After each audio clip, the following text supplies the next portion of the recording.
Come and join me, Andy. Have a seat. Hey, congratulations. Thank you very much. How does it feel to have a Just BAFTA? put that next to me. They're really heavy. Is everyone saying that? It's, the first part of everyone's speech is flipping neck. Yeah, because they get given it. Oh, flipping neck. They're heavy. They're heavy. And the Yeah, speech starts. then the Perspex ones, you get another award. But isn't it nice to have one? It's absolutely lovely to have one. It's really, really good. And the fact that it's recognised the issues behind the films as well is really great too. If we talk about some of those, of course, it's the idea of the show is to make short films about psychological illnesses, so eating disorders, Asperger's, things like that.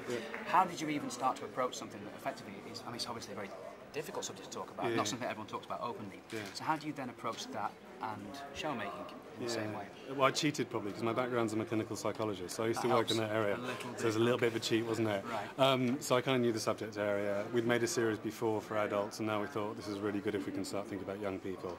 Because young people are affected as well. Not only they're affected, but the bullying that goes on as a response to it. You know, Asperger's feel a bit weird, and then they get bullied. And it's funny, when I started listening, because we must have interviewed about, I don't know, 10, 15 people before we selected the people whose stories were, and all of it was kind of like, yeah, they had a mental health problem, but the stuff that went on around it socially, the bullying and the isolation, made it 10 times worse. And you just thought, something's got to be done about this. So you involve kids around about the same sort of age? Well, yeah. Sort of 14 to 16? Yeah, 14, 16, 17, who were at school, who experienced a range of mental health problems. We recorded them, we interviewed them for about an hour. I then edited it down to like a 3-minute narrative. Then we worked with animators. I think we picked from about 100, we picked 4 animators.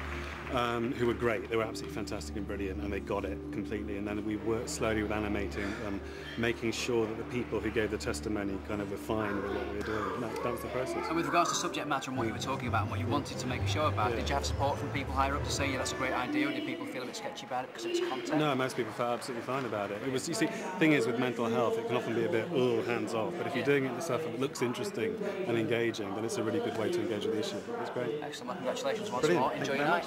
Take care. Sandy, cheers.